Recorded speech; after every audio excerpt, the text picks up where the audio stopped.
Itong awiting ginawa ko ay para sa'yo. Isang awiting nagmula pa dito sa aking puso, na ang titulo sa pahina, isang pag-ibig.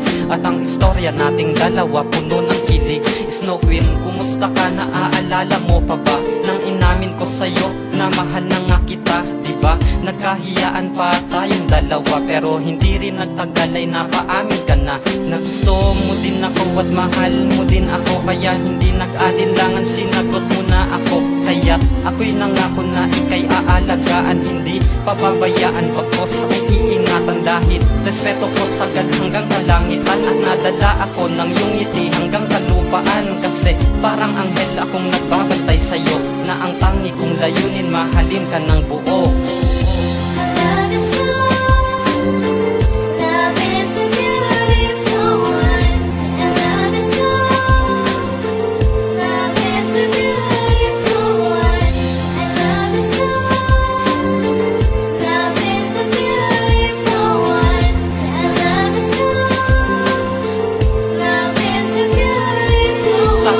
Panahon, buwan, taon na ang lumipas, ay matatag pa rin pagmamahalan di kumupas. Pero merong pagsubok sa atin na nakaambang, nang sinabi mo sa akin buntis ka, at malamang na hindi ko pansinin at hindi pa nagutan. Pero tugon ko sa iyo, mahal kita, alam mo yan. Kasi ako'y nangako na hindi kita iiwan. Ang pangako kong iyan patuloy kong pinanghawakan, diba? Ang sabi mo, ikaw lang at ako, pero ang sabi ko, tayo nang ang tatlo ang magtatayo at gagawa ng bagong kabanata, na ang tema at layunin tumatag ang pagsasama natin bilang kaibigan, kasintahan at asawa, na maghahatid ligaya habang buhay na pag-asa. Salamat pagkat sa kadiliman nilihis mo, at kung mawawala agad-agad kang mamimiss ko.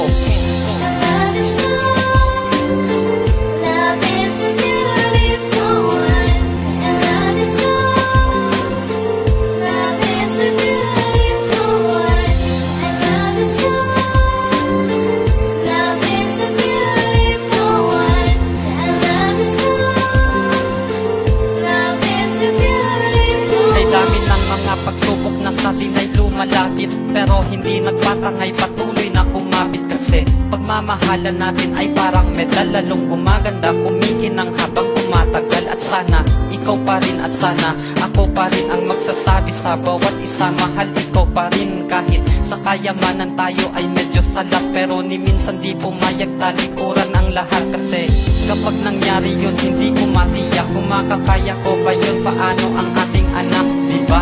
Meron pa nga tayong dapat na alagaan at maging mabuti sa kanya bilang isang magulang. Sana lahat ng to ay magawa at matupad ko, pagkat nadarama para sa'yo de kalidad ko. Hindi susuko hanggang sa malampasan ang lahat ng suliranin, at pagsubok may hangganan.